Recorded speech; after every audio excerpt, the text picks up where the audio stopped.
My great-uncle, Hans Alexander, was a German Jew who fled to England to avoid Nazi persecution. At the end of the Second World War, he tracked down and captured Rudolf Höss, the Kommandant of Auschwitz, the man responsible for creating the most infamous extermination camp and supervising the death of over 1 million Jews and others. While researching my book on my great-uncle and Rudolf Höss, I interviewed Höss's daughter. She lives in a small house in Northern Virginia, just outside of Washington, D.C. The condition of my interview with Bridget was that we did not disclose her identity for fear of reprisals to the family. I loved it. It was like paradise for me. And I didn't know what was on the other side of the villa.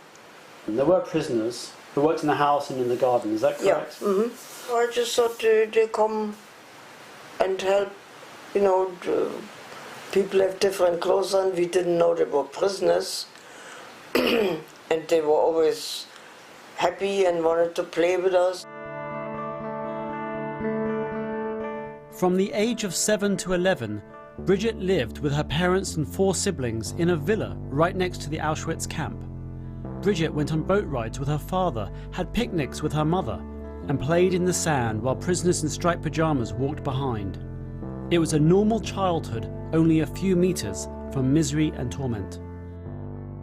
But you didn't know who they were or what happened in the camp? We didn't know what else was there. My father never talked about things like this. And there was no smoke. There was no smell of something. And what was he like, your father? You said he was tired when he came home. What was he like? What was he like? Yeah, you said he was tired at the end of the day, wasn't he? Yeah, he said, oh, meine lieben Kinder,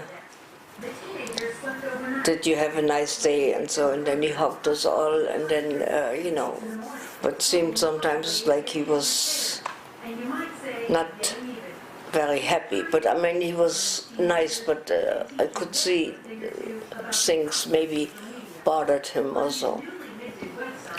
But because I'm sure he wanted to get away, but if you're in something, you're in. By 1944, the commandant and his team were murdering up to 2,000 people each hour in the gas chambers. Trains were arriving frequently, carrying Jews, gypsies and homosexuals from across Europe. After being arrested, Höss was transferred to Nuremberg, where the Americans put him on the witness stand. Der Führer hat die Endlösung der Judenfrage befohlen. You said to me that he was the nicest father in the world, the nicest man in the world. Yes. How is it possible that he's the nicest man in the world if he was the commandant of Auschwitz? How is that possible? That's what I don't know.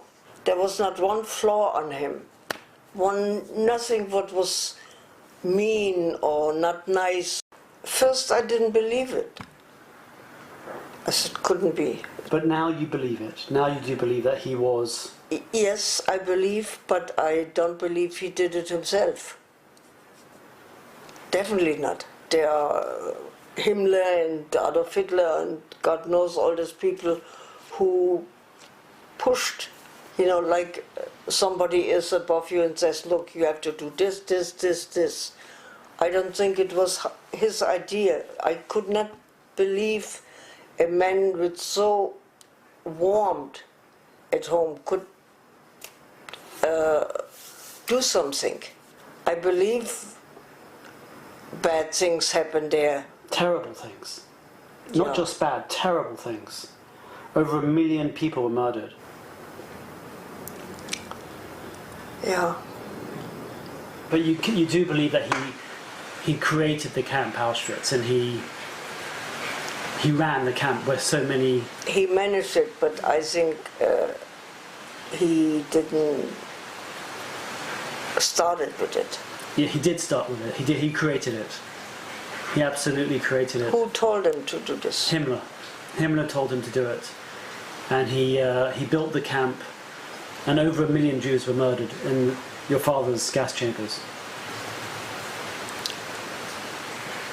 Yeah, I don't know why things like this even can happen. If there is a God, why does God let things like this happen? You don't think the people involved are responsible? Oh, to a certain extent, definitely.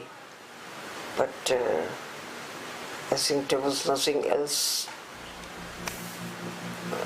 to do.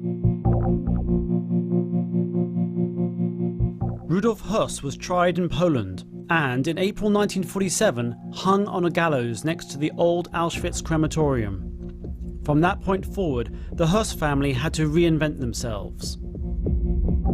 And in the 1970s, Bridget moved with her American husband to the suburbs of Washington, D.C. You've decided not to talk about it with your husband and your children. Why is that?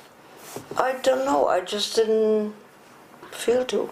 I just, certain things there are my problem or my special secrets or whatever. Why are you talking to me about all this now, after all these years? Maybe I'm getting older and I think different. Not different, but I believe it. Such horrible things can be done from somebody you have no idea. While talking with Bridget, I realised that she is still struggling to reconcile the father that she knew and loved with the man whose monstrous acts history has recorded. So there were two sides to your father, you think? Definitely couldn't be different. Couldn't be. A person is so gentle and so wonderful and so family orientated, and he can do something like this. I just know the good side, I don't know the bad side. And I think I'm glad about it. So if your father was here now, what would you say to him?